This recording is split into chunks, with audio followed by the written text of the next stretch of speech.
अजित पवार यांनी सर्वप्रथम स्वतःच्या कुटुंबियांनी केलेले अनधिकृत बांधकाम काढून टाकावे अशी मागणी माहिती अधिकार कार्यकर्ते रवींद्र बराटे यांनी केली। सध्या पुणे शहर आणि जिल्ह्यात विनापरवाना आणि अनधिकृत बांधकामे पाडून टाकण्याची मोहीम उपमुख्यमंत्री अजित पवार यांच्या आदेशाने सुरू आहे। असे असताना अजित पवारांनी सर्वप्रथम स्वतःच्या कुटुंबियांचे अनधिकृतरित्या केलेले बांधकाम पाडून टाकावे अशी मागणी रवींद्र बराटे यांनी केली आहे।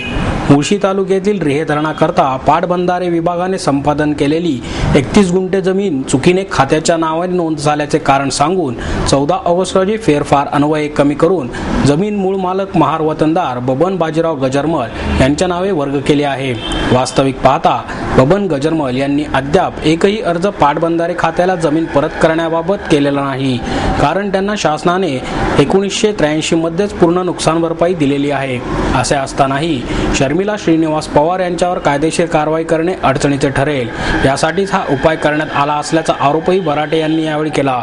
शासनाने पाझर तलाव आणि धरण बांधण्यासाठी संपादन केलेल्या वाढीव जमिनी परत मिळाव्यात यासाठी शेतकरी शासनाकडे मागणी करत आहेत, परंतु अद्यापही शासनाने त्या परत केलेल्या नाहीत। असे असताना रिहे येथील धरणाकरता भूसंपादन करण्यात आलेल्या क्षेत्रातील जादा क्षेत्र मूळ शेतकऱ्याला कसे देण्यात आले आहे? असे होत असेल तर राज्यातील सर्व पाझर तलाव आणि धरणांकरता भूसंपादन केलेल्या क्षेत्रातील त्यांच्या ताब्यात असलेले वाढीव क्षेत्र कोणताही मोबदला न मागता मूळ शेतकऱ्यांच्या नावे वर्ग करावेत। रिहे गावात घडलेल्या सर्व प्रकाराची सीबीआय मार्फत चौकशी करून कायदेशीर कारवाई करावी, तसेच सर्वसामान्यांच्या अनधिकृत बांधकामावर ज्याप्रमाणे कारवाई केली जात आहे तशीच कारवाई शर्मिला पवार यांच्या बांधकामावरही करावी, किंवा सर्वसामान्य जनतेने केलेले अनधिकृत बांधकाम गुंठे पद्धतीने शुल्क आकारून नियमित करावे अशी मागणीही बराटे यांनी केली आहे। पोलीस खात्याने चौकशी बसवली, स्वतः मंडल अधिकारी तिथे जागेवर आले, तेव्हा ते सिद्ध झाले की त्यांनी महार वतनदारांच्या जागेवर अनधिकृत ताबा ठेवलेला आहे। नुसतं सिद्ध न झालं तर शर्मिला पवार यांनी लेखी कबूल केलं आणि 19 पत्राच्या शेड काढून घेतले। हा झाला हिस्सा क्रमांक 23 सर्व नंबर 555। जे खरेदीगत केलेले त्यासाठी जिल्हाधिकाऱ्यांचे बनावट आदेश तयार केलेले, बनावट सही शिक्क्याचे, याची मी जिल्हाधिकाऱ्यांकडून माहिती मागितली असता त्यांनी लेखी कबूल केलं की जिल्हाधिकाऱ्यांचे बनावट सही शिक्क्याचे आदेश तयार झालेले आहेत। दुसरा पण आरोप आमचा सिद्ध झाला। तिसरा आरोप मी केला होता की सर्व नंबर 555 हिस्सा क्रमांक 18+19 ही पाटबंधारे खात्याच्या नावाने जमीन 83 सालापासून आणि त्यातील 1 ते 1.5 एकर जमिनीवर शर्मिला श्रीनिवास पवार हिने अनधिकृतपणे बिगर परवानगी पाटबंधाऱ्याच्या जागेवर बंगला बांधलेला आहे। तेव्हा देखील टीव्ही चॅनल्सने जेव्हा श्रीनिवास पवारला शर्मिला पवारला गाठलं तेव्हा म्हणाले आरोप बिनबुडाचे आहेत, खोटे आहेत, असं काही नाही। आता या प्रेस नोटच्या शेवटचे जे पान आहे ते कार्यकारी अभियंत्याने मला पाठवलेलं आहे। त्यात त्यांनी ज्या जागेवर ते शर्मिला पवारचा बंगला आहे 31,000 फूट जागा, ती जागाच पाटबंधारे खात्याच्या नावाने चुकून 83 साली जमा झाली होती। चुकून पाटबंधारे खात्याच्या नावाने चुकून जमीन झाली 31,000 फूट असं कबूल केलं। आणि एवढंच नाही तर त्यांनी त्याप्रमाणे जिल्हाधिकारी तहसीलदार सगळ्यांकडे आदेश पाठवले, 1 महिन्यात कारवाई पूर्ण ती जमीन पाटबंधारे खात्याच्या नावावरून कमी केली बिगर पैसे घेता आणि परत त्या मूळ शेतकरी जो आता 83 झाली गजरमल याच्या नावाने वर्ग केली। वास्तविक फॅक्ट काय आहे की 83 साली गजरमलला त्याचा मोबदला झाला, हा सगळा उद्योग झालेला आहे। आता मांजराच्या काळात घंटा बांधणार कोण? कुठला अधिकारी डेअरिंग करणार? तर शासनाने शक्कल लढवली आणि ती जमीनच आपल्या नावाने चुकून आली सांगा आणि ती परत करून टाका गजरमलच्या नावाने। पण आता गजरमल जाणो आणि ते पवार जाणो असं करून त्यांनी या पद्धतीने जो आदेश पारित केलेला आहे त्याप्रमाणे सातबारे देखील मी जोडला। प्रेस नोटच्या मागचं पहिलं पान हे 1953 साली 1953 ते 83 सालापर्यंत गजरमल कुटुंबियांच्या नावाने शेतकऱ्यांच्या नावाने आहे। त्यानंतर दुसरा सातबारा आहे तो पाटबंधारे खात्याच्या नावाने वर्ग झाला तलावाकडे 83 साली, खाली डाव्या तलावाकडे 83 साली तुम्हाला दिसत 83, 84, 85।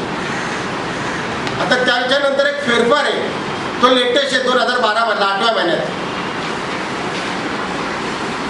त्या फेरफारमध्ये पाटबंधारे खात्याने सांगितलं की ही जागा आमच्या नावाने चुकून झाली, त्याच्यावर परत मूळ मालकाच्या नावाने करा. त्याचं पूर्ण हिस्ट्री त्याच्यात आहे. त्या फेरफारच्या मागे पुन्हा तो सातबारा मूळ शेतकऱ्याच्या नावाने झाला.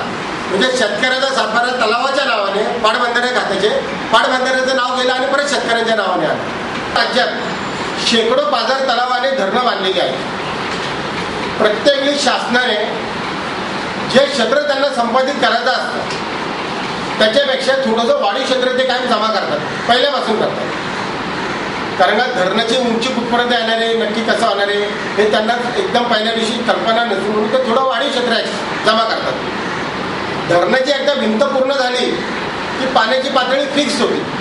मग एकदा पाण्याची पातळी फिक्स झाली की वाढीव क्षेत्र पाण्याच्या बाहेरचं जे क्षेत्र असतं तर ते क्षेत्र लाखो शेतकरी गेले 50-60 वर्ष शासनाकडं चक्रा मारतायत की आमच्या जमिनी तुम्ही धरणासाठी घेतल्या होत्या, धरणाच्या पाण्याच्या जमिनी घेण्यात त्याचा मोबदला आम्हाला मिळाला आहे. त्या व्यतिरिक्त वाढीव क्षेत्र तुम्ही जे आमचं घेतलं होतं त्याचा मोबदला आम्हाला मिळाला आहे, परंतु आता तुम्हाला ते लागत नाही आहे तर ते आम्हाला शेतीसाठी तुम्ही परत द्या, त्याच्या अवधी आम्ही तुम्हाला परत मोबदला द्यायला तयार आहोत. म्हणजे शेतकरी वर्ग शेकडो कोटी रुपये परत शासनाला जमा करायला तयार आहे.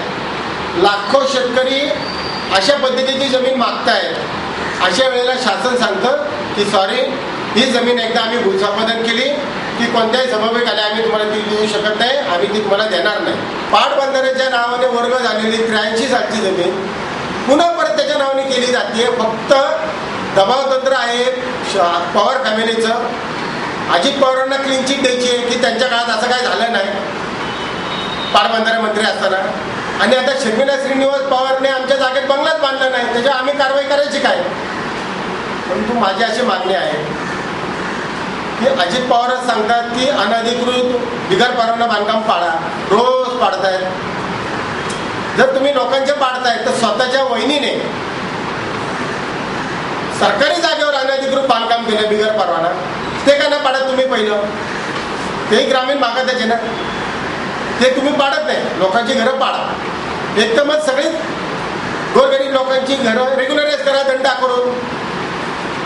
नाही तर गरिबांचे पाडतात तर मग तुमचं घर पाडा प्रथम. त्याचबरोबरीने आता ही झाली केस लॉ पाटबंधारे खात्याची.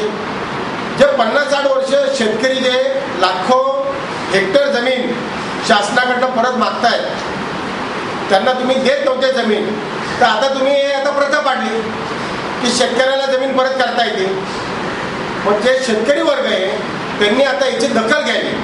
जे पीडित जे धरणग्रस्त शेतकरी आहे यांनी याची खूप गांभीर्याने दखल घेणे गरजेचं आहे आणि शासनाकडे त्यांनी पुन्हा नव्याने एक अर्ज करावा की जर पवार फॅमिलीने वाचवण्यासाठी धरणग्रस्तांच्या जमिनी परत केल्या जात असतील तर आमच्याही जमिनी आम्हाला परत कराव्या.